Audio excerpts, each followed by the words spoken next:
the challenges for me always is, initially I started writing because I'm from a very large family and my family gave me so much to write about.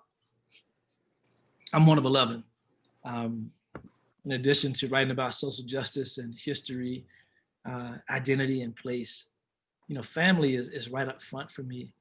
One of the challenges COVID presented for me this year was during the first peak. We were approaching Easter, and my family historically has hosted a large Easter dinner. And when I say large Easter dinner, with being one of 11 kids, and all of us have kids, and many of us have grandkids by now, the average attendance is 60 people, 60 plus people for a barbecue or an Easter dinner, or Thanksgiving is even more. But we found, my wife and I took about 5 minutes to talk about it, and we found that we couldn't go to Danville, my hometown, and attend this Easter dinner, not because we didn't love family anymore, not that it was too far, because it isn't. The challenge for us was that in Danville, being such a small town, the idea that the pandemic was a real thing had not been communicated directly enough for them and to them, to the point where almost nobody in the community wore a mask, nor sanitize their hands, nor practice social distancing. And honestly, we were afraid to go to Easter dinner. And it was traumatic for me because I felt guilty because I hadn't missed one of these in years, decades even. But also, felt a certain loyalty to my own family. Oh no, you're good. It's just a thing I'm listening on. Sorry. Can you tell what this word is? Can somebody tell Taylor to mute herself?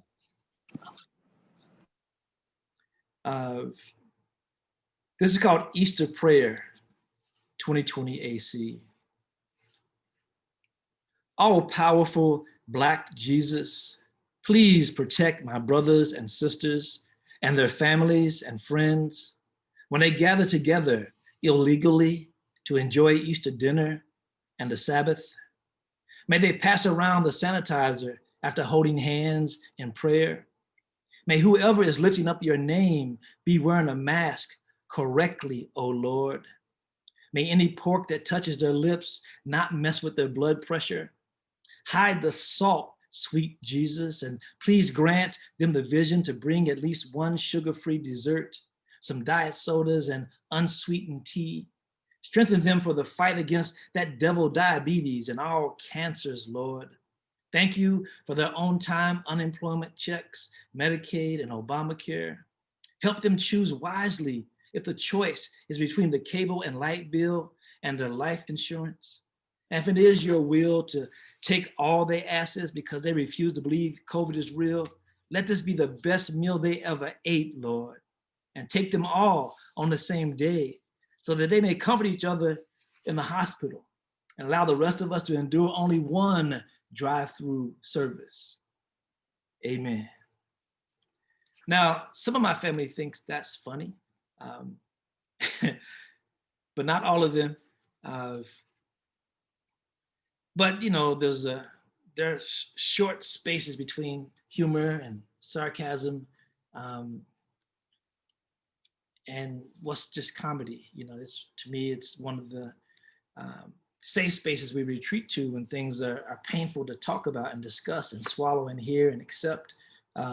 We try to, couch it or frame it or position it next to humor.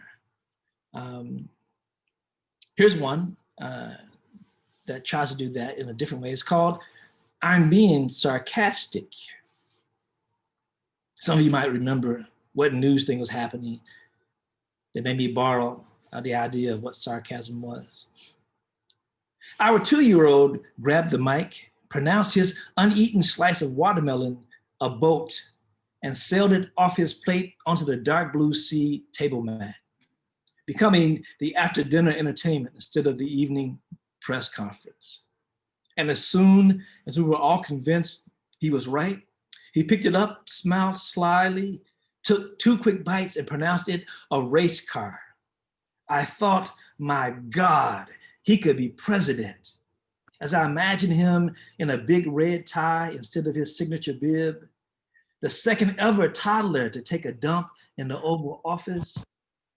We all thought telling little white lies and dressing up like a little clown was cute until the German kid opened up her real science kit.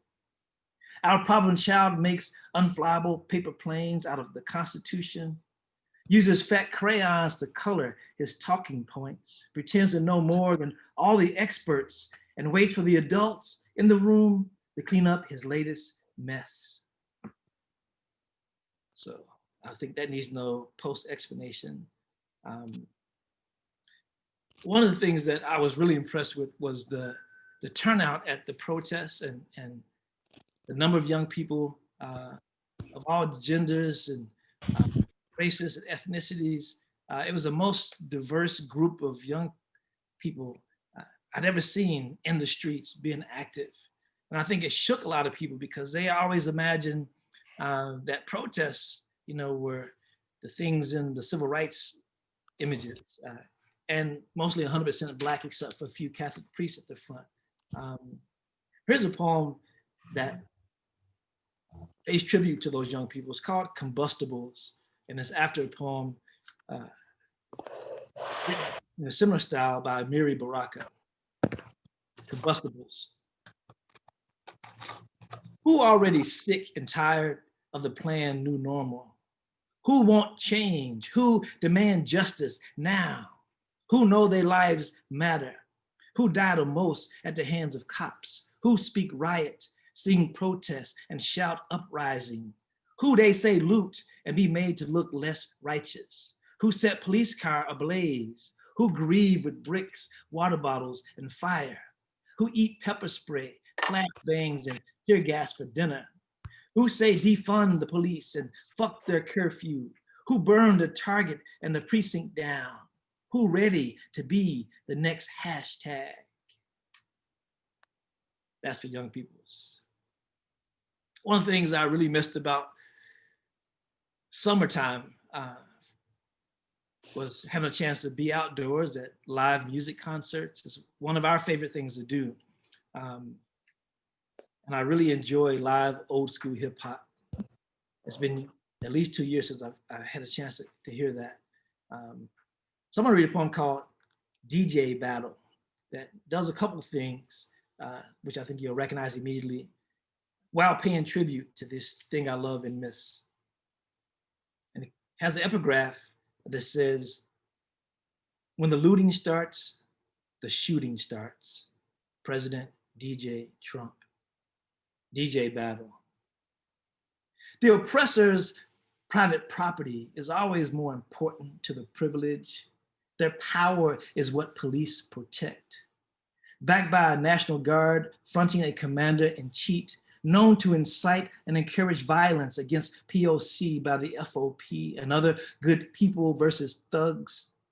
If you don't understand this behavior or these people, you don't understand emotional or psychological trauma. You don't understand generational grief, and you really don't understand injustice or American history. No justice, no peace, no justice, no peace, no just ICE raids, no guilty cops, just us, dead, dying, and chalk marked over and over again, like some whack DJ rewinding the bridge or a dead refrain scratching at our eyes with already viral, breathless black body porn professionally made by the hands, feet, and now knees of thug police again. Instead of turning the tables, we drag out turntables and spin and spin and spin, searching old wax, seeking to sample something human, anything truly good to mix with this black in our lives until we matter. So that's about music. I'll read one more since we're at almost 90 minutes total. And we'll close with whatever questions you have. But I want to end in a positive place. I think it's positive. I think of it as a positive place, even though it is not separate from the protest.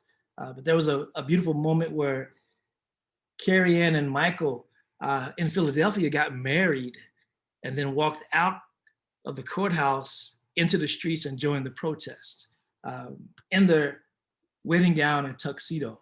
And I was very moved by that. So this says, y'all say I do, we say Black Lives Matter, for Carrie Ann and Michael. What a powerful way to say, till death do us part. To stand in defiance of murder after murder after murder and still choose life together. To seal your vows and then march for all our promises into Philly streets swollen with protesters where they replaced rice with tear gas and pepper spray. It still felt more like a large reception for freedom than a riot. Resplendent in wedding gown and tuxedo, fists raised high to demonstrate that Black love is the liberation married to the joy that fills your faces. Thinking only of the honeymoon where all couples know justice because Black couples know peace. So I'll stop there for now and entertain your questions or comments if you have them.